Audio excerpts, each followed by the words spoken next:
All right, get your leftist tear tumblers ready because Hillary Clinton is crying and crying. We are going to drink those tears as if they were champagne. This is going to be one of the most sexist episodes ever. I think Hillary was just too girly to be president. And if that's not bad enough, we'll debunk the campus rape myth, and Paul Beston will join us to talk about the days when American men were the heavyweight champions of the world. Testosterone all around. But first, Hillary Clinton is about to begin a book tour for her new memoir, which has the title, What Happened? And the subtitle, Oh, what happened? Please tell me what happened. What?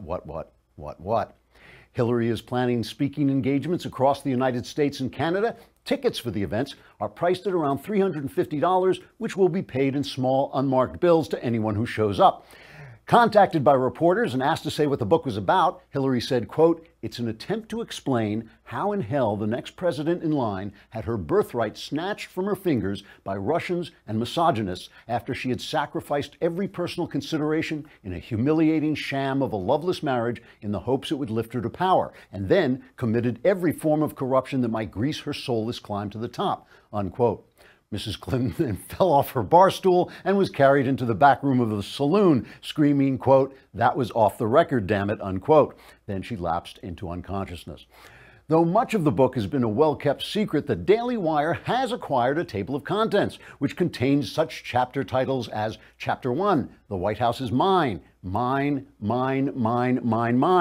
Chapter 3, Mine, it's mine, you can't have it, it's mine. Chapter 4, Bernie Sanders, that stinking old communist snake oil salesman who ruined everything. Chapter 7, James Comey, spawn of Satan. And Chapter 10, what is that hideous mask of despair I see in the mirror? Please don't tell me it's my face. In one expert of the concluding chapter, Hillary tells her readers, quote, "I take full and complete responsibility for my loss to Donald Trump, even though it wasn't my fault.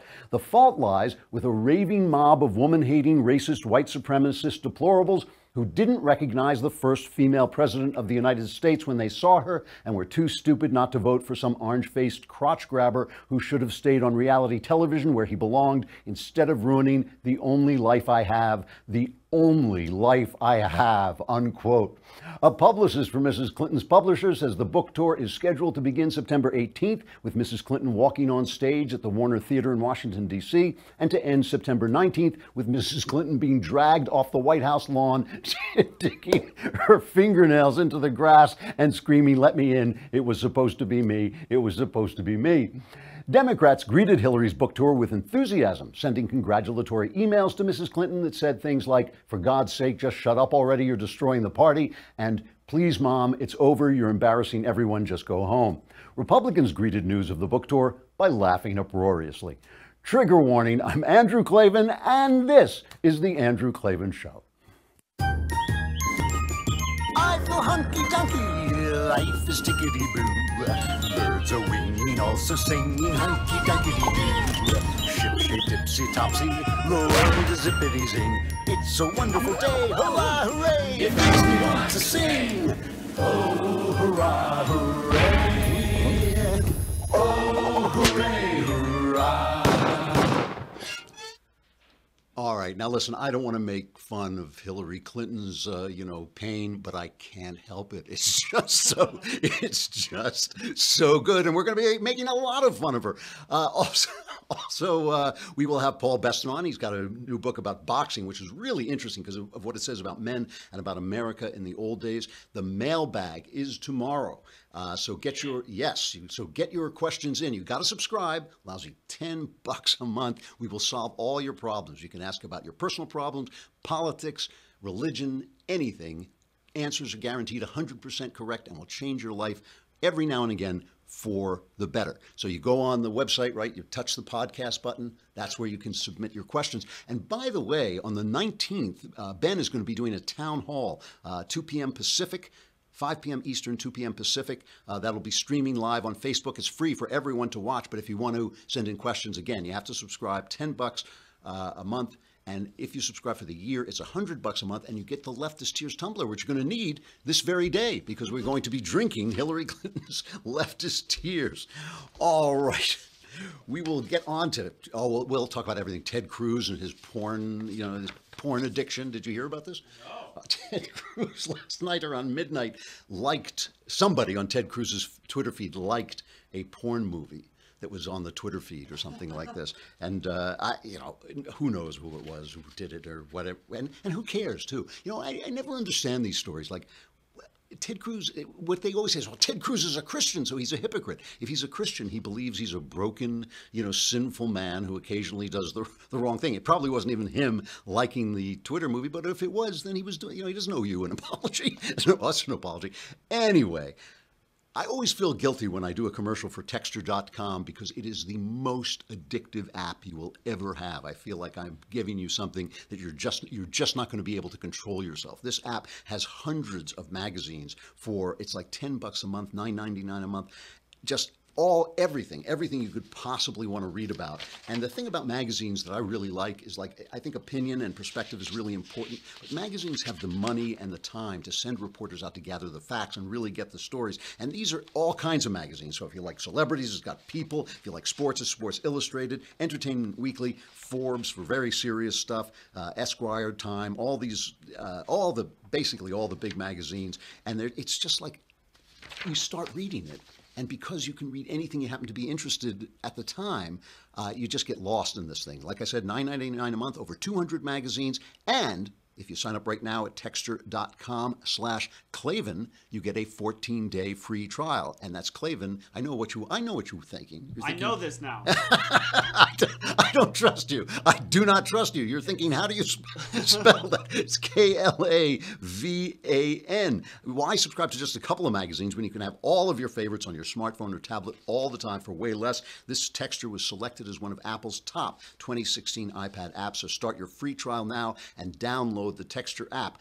Right now, Texture is offering my listeners, once again, 14-day free trial when you go to Texture.com/Klavan. That's all it will take to convince you. 14 days to try Texture for free when you go to Texture.com/Klavan. Texture.com/Klavan. You weren't doing anything else with your life anyway, so this will take care of all your time. All right. So I've been watching this interview that Hillary Clinton gave with Jane Pauley.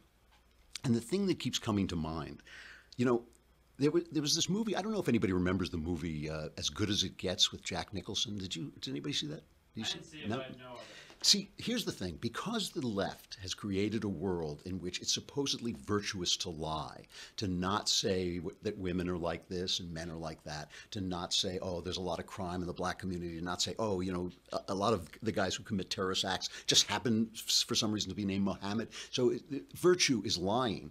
That is why you see on so many shows the men are now gangsters. So you get The Sopranos, you get Breaking Bad, you get the men are bad people. The reason is in a world where it's virtuous to lie, bad people are the ones who tell the truth, right? And that's what everybody likes about Donald Trump. He breaks the rules. He tells the truth. So As Good as It Gets had Jack Nicholson as a writer who, I can't remember, he had a bunch of psychological problems, but he just was compulsively speak the truth. And of course, by the end of the movie, they had to cure him of this because that made him a bad guy, right? So they cure him of speaking the truth. But the fact is, all anybody ever cared about was the first half an hour of the movie when he says all these hilarious things. And there's one very famous scene when Nicholson is the famous writer is walking out of his publisher's office and the secretary stops him and wants to know, how do you write such good women characters? Here it is.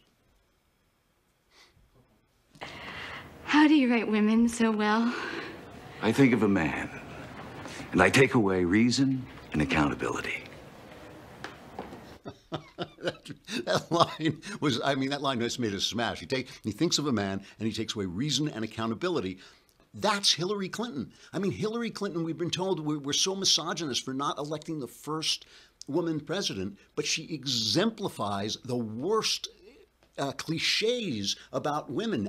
Look, everybody has flaws, but there are two different kinds of people. There are men and there are women. Those are the two kinds of people there are, and men have men flaws and women have women flaws, and she is out there without reason or accountability. She won't even take, obviously one of her biggest mistakes, just like Mitt Romney had that 47% mistake, like 47% of people don't want to work, and so they take free stuff from the Democrats, and everybody went like, hey, I'm on welfare, I don't like it, She had that quote where she called Trump's voters deplorables. Well, why should any of them now switch to her if they're deplorable, right? She won't even take that back. If she said, this is cut 3, listen to this. Well, I thought Trump was behaving in a deplorable manner. I thought a lot of his appeals to voters were deplorable. I thought his behavior, as we saw on the Access Hollywood tape, was deplorable. And there were a large number of people who didn't care. It did not matter to them. So he says, well, I only called them deplorable because they're deplorable. All of you people are deplorable. I mean, this is what's happening to the Democrat Party. I mean, this is amazing. Their hatred of the American people, their hatred of a large swath of the American people is coming out. And say what you will about Trump, he doesn't say this stuff. He doesn't say this. He says it about the powerful people who attack him, but he doesn't say it about the people who didn't vote for him. You know, he's trying to win them over. The Democrats are just telling you, you are deplorable. She will not take it back without reason or accountability. Then, I mean, the classic thing, this is going to be the most sexist show ever. They may come in somewhere around here, the two women just may come and carry me out the door. But the classic thing about women is they're too emotional to make good decisions as president. So listen to Hillary's description to Jane Pauley. It's like two girls sitting around talking to Jane Pauley. She's talking about how she felt after the election was over. This is cut 2. I just felt this enormous letdown, this kind of loss of feeling and direction and sadness. And, you know, Bill just kept saying, oh, you know, that was a terrific speech, trying to just kind of bolster me a little bit. Off I went into a frenzy of closet cleaning and long walks in the woods and playing with my dogs and yoga, alternate nostril breathing, which I highly recommend, trying to calm myself down, and, you know, my share of Chardonnay. It was a very hard transition. I really struggled. I couldn't feel, I couldn't think. I was just gobsmacked, wiped out. You got to get one of these leftist tears tumblers. The tears, they taste so good. I mean, who cares? Who cares? She's drinking, she got boozing it up and doing yoga, and she's cleaning her closets. I mean, are you kidding me? This is a person who wanted to be president of the United States. Now, don't get me wrong. When Democrat men lose, they go insane. When Al Gore lost, he went and said, remember, he got that big beard, and suddenly he's screaming about the world is going to end. You know, it's all global warming is going to kill us all, and he would make speeches in the snow about global warming, and they're still trying to sell this stuff to us that, like, you know, you're some kind of Holocaust denier if you don't believe. So Democrat men go crazy. But I mean, I don't know. This is a woman who wanted her finger on the button of the nuclear button, and she's sitting there telling us about how she lost an election, and she's drinking herself, you know, she's boozing it up with the Chardonnay and doing the yoga. I mean, is that the person you want running the army? Ah, man, oh man. To me, what is so funny about this, and I've said this before, that feminists, like, the only women I know who fulfill the cliches that men say about women are feminists. They're the ones who, like, fall into those cliches. And it is funny, you know, I've talked about this before, but I may be one of the oldest people who do a podcast, and there is a real difference between the way young men talk about women and the way old men talk about women. It is really different, and I will tell you how. Especially, this is really interesting if you're women, because they don't do it in front of women.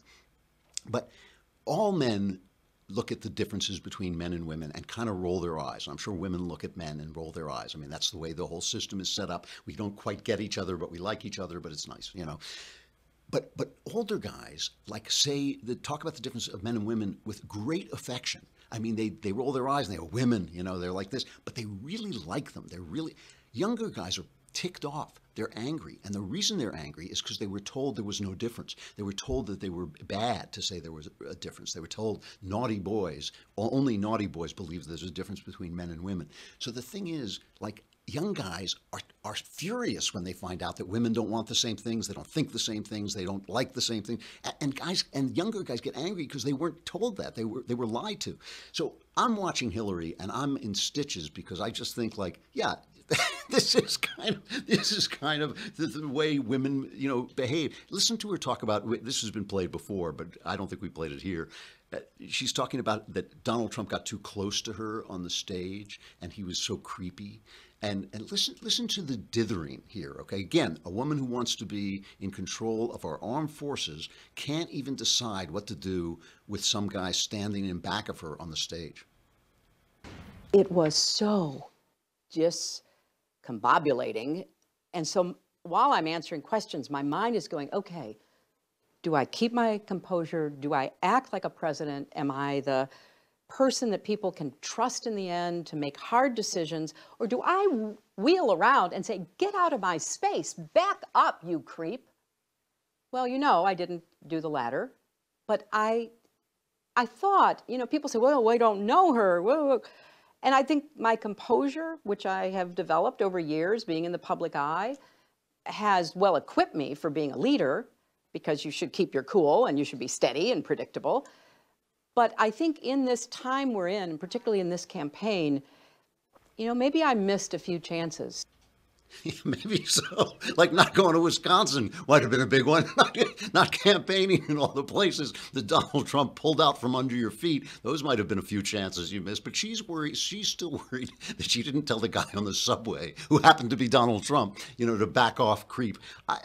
This interview is it's hilarious. It is hilarious. And I have to say, after watching Hillary Clinton, I was joking about this in the opening, but after watching her basically sell her soul, I mean, who stays in a marriage where a guy humiliates you on international TV by cheating on you again and again and again? Even when he's president of the United States, he goes on cheating on you with a woman young enough to be his daughter. Who stays in that marriage? I mean, when that marriage was a sham, but she obviously stayed in it for power. It was a power relationship. She wanted the power. She thought she could parlay that. She did parlay being cheated on into the New York Senate seat.